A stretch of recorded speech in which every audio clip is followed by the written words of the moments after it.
Excuse me, can we start? Can I ask everyone to settle down, please?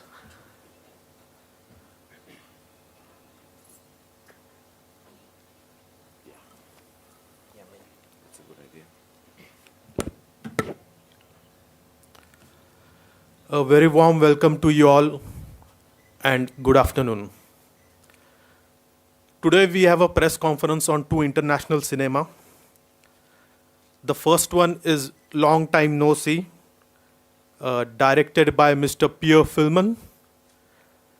The second one is Akasa My Home, directed by Radu Chernichuk. He's also sitting besides me. We also have the writer screenplay, Miss Lina Vidovi, with us. I would like to give a brief introduction about the film Long Time No See. 9 years ago, they lived a brief love affair. Now a chance meeting has them reunite in a train station in between two journeys. He is arriving, she is leaving. They have 80 minutes to reevaluate their lives, face to face with their truths, regrets, and memories. This is their last chance. A brief introduction about the director of the film. After studying music, Pierre Filman turned to cinema, starting with short films, selected in about 50 festivals. He moves on to feature with a documentary chosen in 2016 in the official selection at Cannes, and then wrote, produced, and directed a fiction, Long Time No See. Mr. Pierre now produces his own projects through his company, Almano Films. He's currently finishing his 5th short film. A very warm welcome to you, sir. Thank you very much. Now our second film for today, Akasa My Home. For the last 2 decades, the Inek family lived in a Bucharest Delta, an immense green space in which wildlife has become a rare urban ecosystem. Following the rhythm of the seasons, they live a simple life isolated from the society. But their peace is soon to be over. No longer able to escape social services and pressured by the municipality, they are forced to move to the city and learn to conform to the rules of the society. The film got officially selected in Zurich Film Festival, Sundance Film Festival, and Sydney Film Festival. A brief introduction about the director of the film. Mr. Radu Chernichuk is a film director, producer, and investigative reporter. In 2012, he co-founded the first independent media organization in Romania, Casa Journalist Tulu, a community of reporters specialized in in-depth, long-form, and multimedia reporting. He has been working as a long-form writer and undercover investigative reporter. His researches are focused on human rights, animal welfare, and environmental issues across the globe. His work was published on most of the major international media organizations in the world, such as The Guardian, Al Jazeera, Channel 4 News, etc., and received national and many international awards. A very warm welcome to you, sir, too. Thank you for having us here. Yeah. I would like Mr. Pierre Filman to give a brief introduction about film and the thought process which went into making this film. Sir, over to you, please.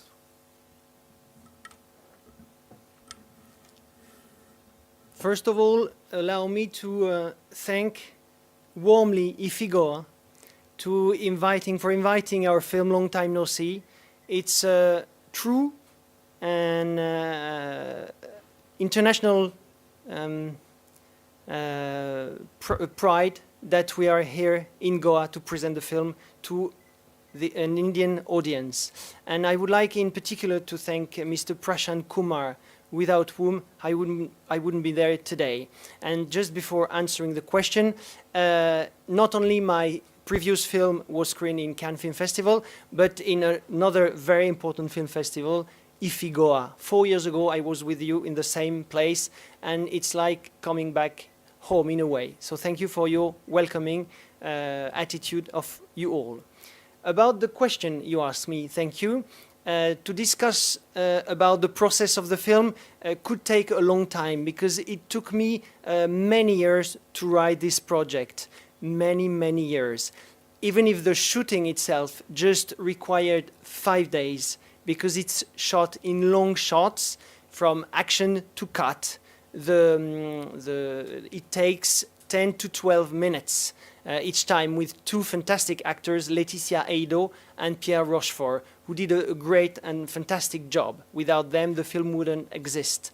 But a film also doesn't exist without a script. And let me maybe tell you a little bit more about this process, which took me years. When I was young, many years ago, I wrote a script about the meeting of two people in a hospital, having each one of them a companion in the coma. And they would meet together in this hospital, and they would fall in love, and they would have this very brief love moment together, very intense, and then they would have to split when one of the companion wakes from coma. That's more or less the story of the previous screenplay. That took me years to write. Unfortunately, when arrived the moment to produce the film, another film in France came out with exactly the same 3 lines of synopsis. So it killed the film. Simply it killed it. It was not stealing any idea, because, as you know, all us filmmakers, we more or less have sometimes the same ideas. And to prove it, at the same time, 6 months before, there was this Korean film called April Snow, which was released in, I think, 2008, something like this, which had the same story of a brief love meeting in an hospital of 2 people. So I say, that's life, that's what happens, but it killed the film. So it took me years to recover. I made a documentary, some of you might have seen here, Close Encounters with Vilmos Zsigmond, which was my declaration of love of cinema, with a great DOP, Vilmos Zsigmond, who inspired me very much to dare to do another film. And one day I took off the cupboard this old script, and I say, this cannot just die like this, because it means so much to me. And what meant so much to me was the characters. So I said, I'm 10 years older. What happened with them being 10 years older? So it all started with this spark. What happened about my characters who were still living in my head?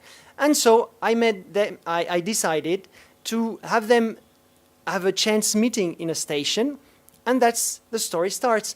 And it was written very quickly after that.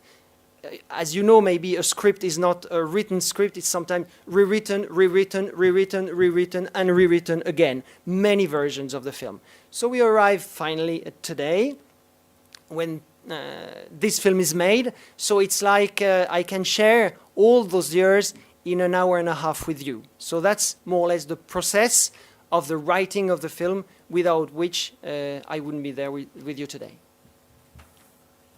Thank you so much, Mr. Filman.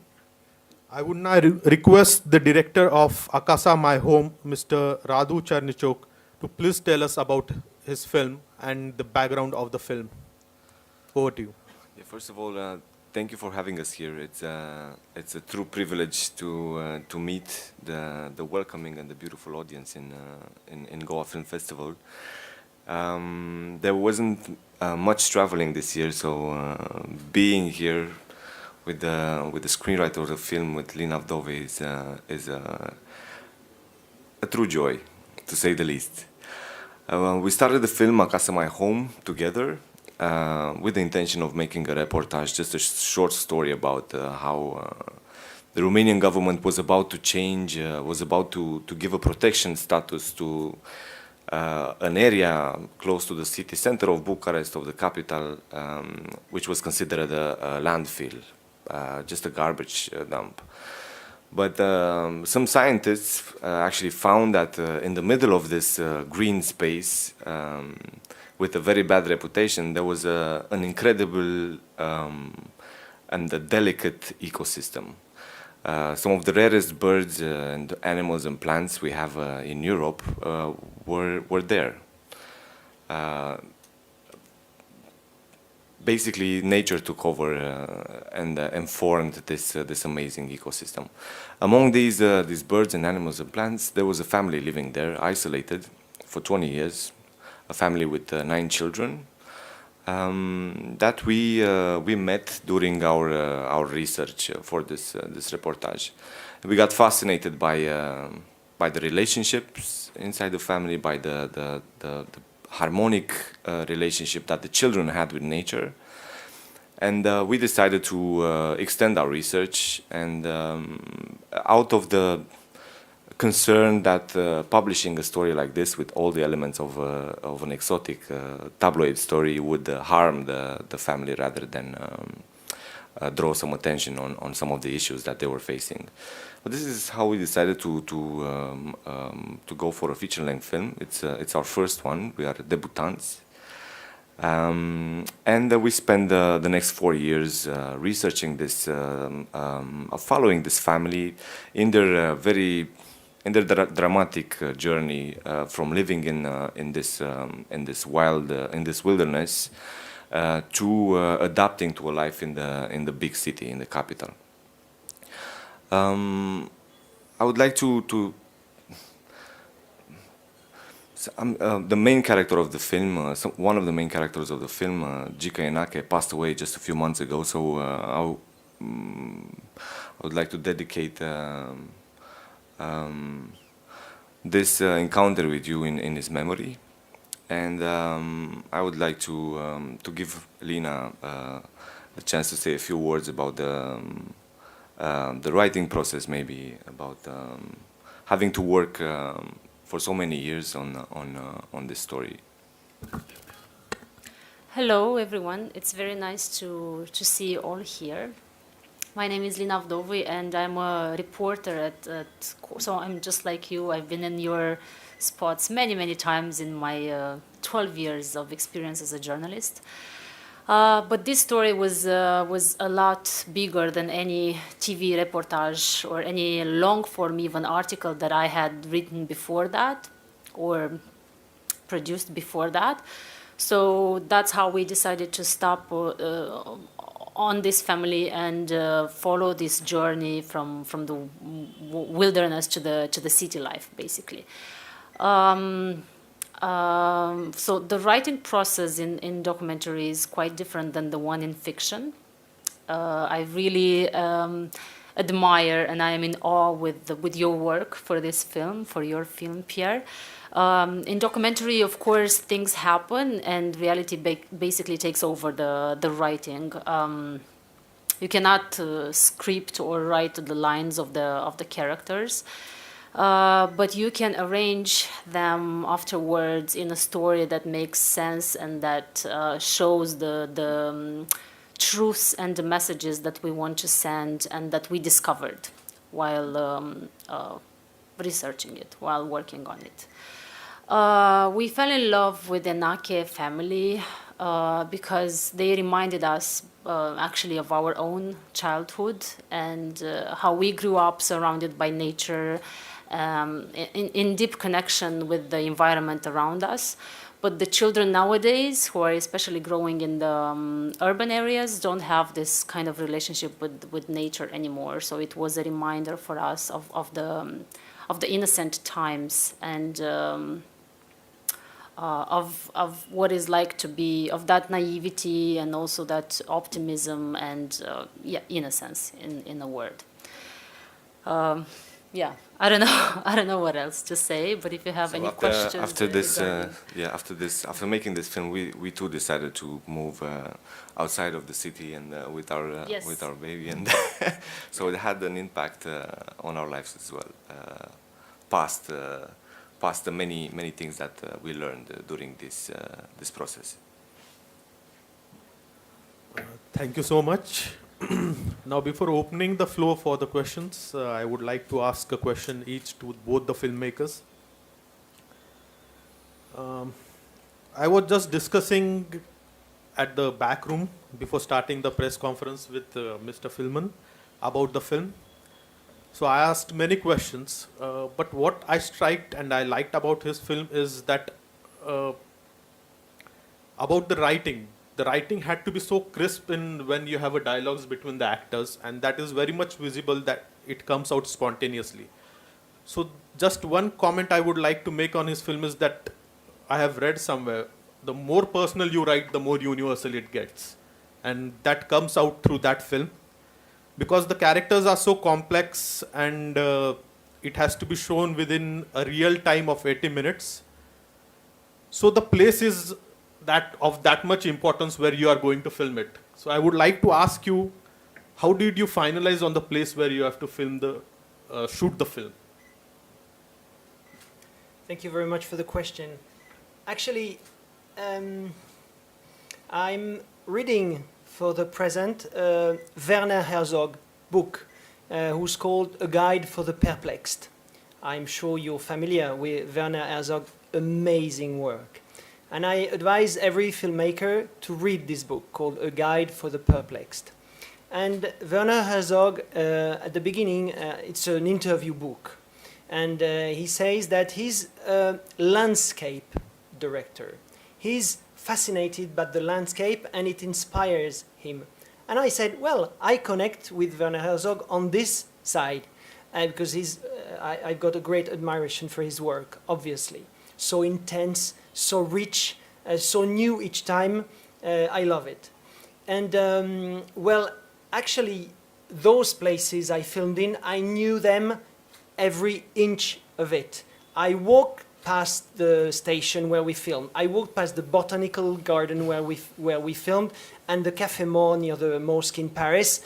For a year, every week, I was doing the exact path and walk of our two characters because on the writing process, I knew I wanted to make at the origin a one-shot film. I couldn't make it because it cost money to make a one-shot film. So we had to make a short budget film, as it is. We had to cut the one shot into several shots, according to the place we are. And so, if, for example, a decor, a place was 8-minute walks, then I had to write the dialogue in exactly. It had to fit those 8 minutes if they were walking. But the process being they are going more and more quick because there is a train to take. They are at the end they are running. So there was the necessity to know perfectly the places. And the botanical garden, with its depth of field, added something to the script. I knew those places would add something to their conversation.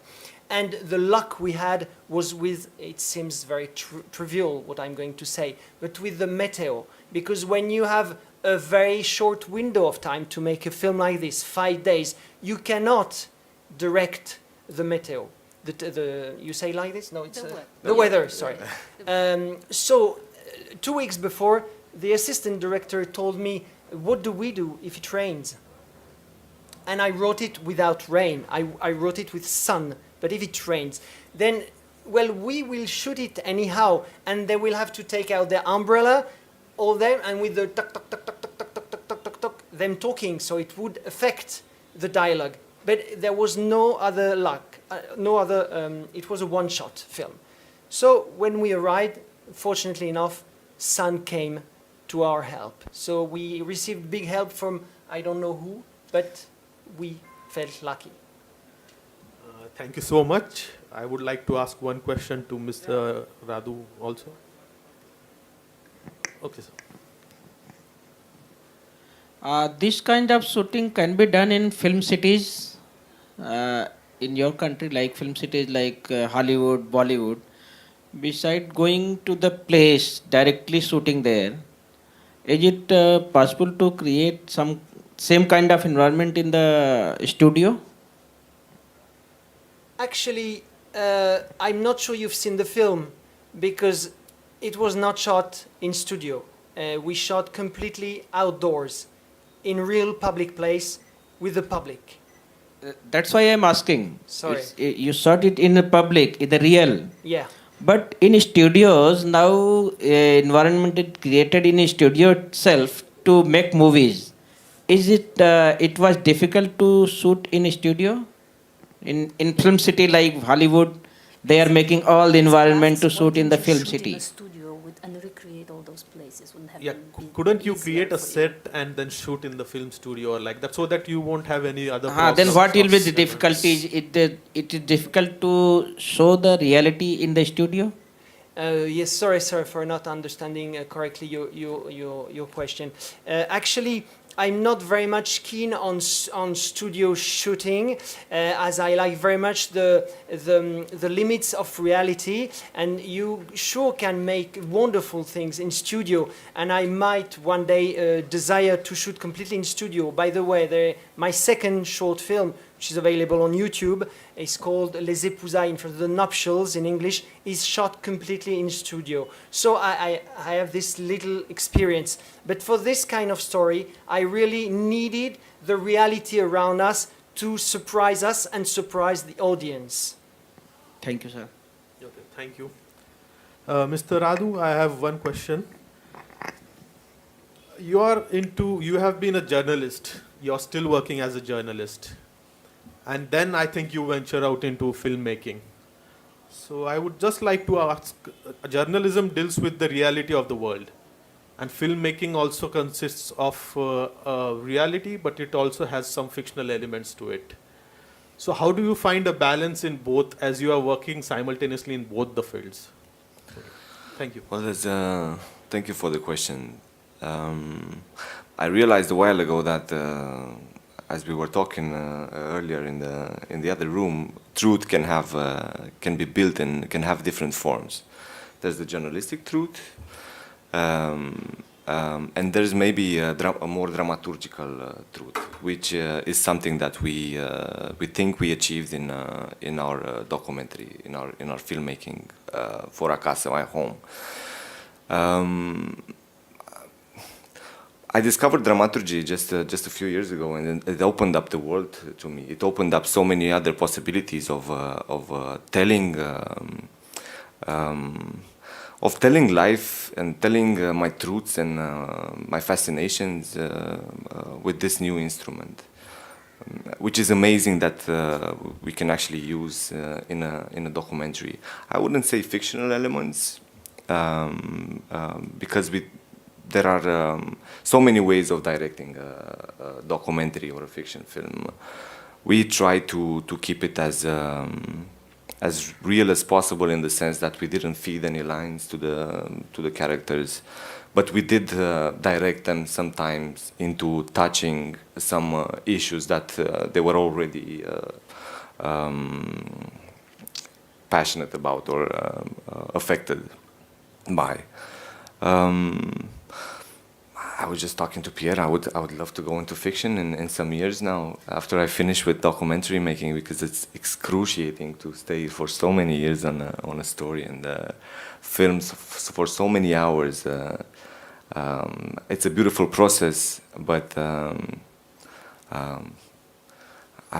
I believe in the human truth more than I believe in the perissable, the consumers. Truths that we see sometimes in journalism, a lot of the times maybe in more commercial work as well. So yeah. Actually, what I meant to say is that is there a contradiction between both the professions, or do you think that being a journalist or the work you have done for journalism helps you in making film? I think these professions are quite complementary. Journalism has a quite specific function into delivering or showing the emergencies around ourselves, and it studies the event rather than the context.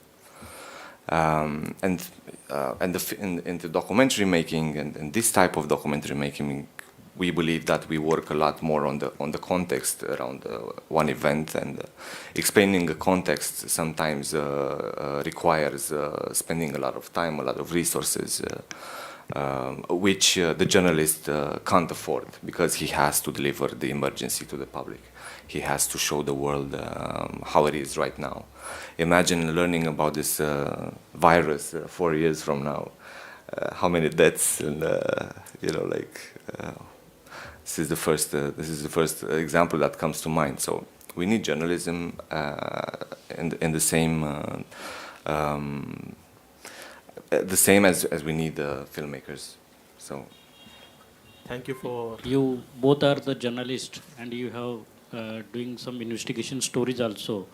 But why should you go to the films, and why should you feel you should make a film? well, this also comes from our background. We come from non-fiction writing. We long before we did investigations, we used to make documentaries, but written documentaries. So we would spend maybe 6 months, maybe 9 months or a year on a story, and then write 70 pages. Trying to put some light on the context of some stories that were quite important for us. So for us, filming this film came also after some years where we gathered and some professional frustrations. You know, investigations as a genre, as a medium, is very formal, and it should be like this, because it, there should be. It involves legality. It involves, stronger morals, and so on. And the creative process into an investigation is quite is turned to zero, basically. So after many years of doing this kind of work, of course, we wanted to go back to our roots. We were longing for creative autonomy. We were longing to create, to show during investigations. Maybe we've seen some. It was maybe tens of times where I've had shots on my camera that would tell the world, that would have so much poetry in there, and those kinds of shots will never end up in the final pieces because legal reasons and so on. So this was our escape project, and it was beautiful because we've had the independence that we were longing for many years. Okay, thank you. Do we have any more questions from the audience?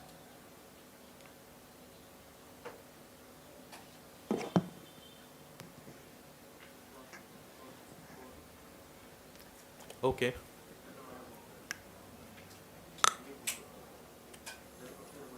I would like to ask a question. I saw a film Long Time No See yesterday.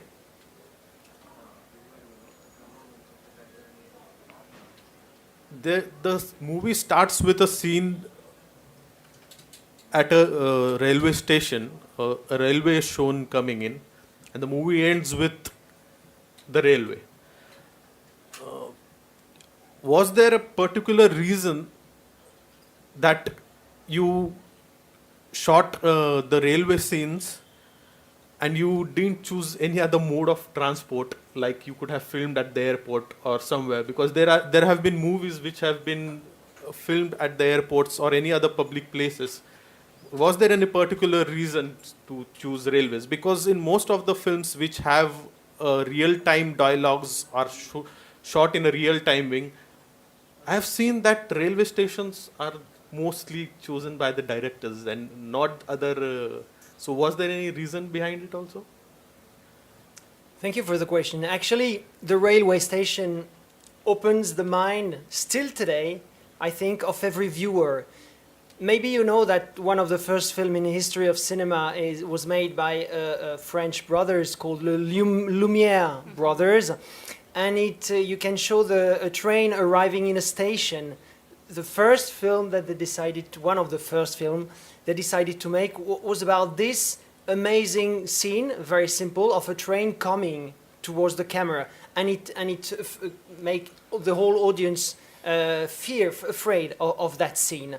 And in the history of cinema, you have many examples of films who use the railway. It's the dream of another place. It's going places. It's traveling at a very low cost at the end, the train station. So it's like an homage to all those great films I've seen in the past, and that take place in a railway station. And what I would like to add also about the construction of the film is that it's a film in circle.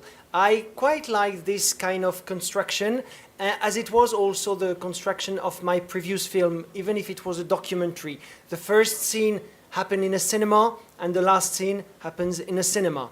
And people in the theater was looking at the screen where it started and ended in a cinema, like what they were experiencing. And I like very much this circle thing, like life in a way. You start and you end, birth and death, isn't it the same thing in a way? So to respect this kind of construction, I liked very much to end the film with the railway station also. Okay. Thank you so much. I think, yeah, please. I have a small question from both of you. Maybe you can quickly answer that, but yes, it's a major question. Is that both of you, when you shot your film, which was the major challenge? Like, I'm sure with you, but only one challenge and the major one, which you thought, ki, God, I might need to go back. Like, there's any moment came that way, like only one, the major one. Just share that. From a filmmaker's point of view, I would say that. Was that there something sort? Or if yes, then please. Yeah, it was super easy. Everything. Yeah, sure. No, the it challenge wasn't. was to balance the fact that we were a very small crew, because we wanted to reach and to build an intimacy with this family as it was a family film. We believed that a bigger crew would spoil this authenticity that we were searching for. So balancing that with producing a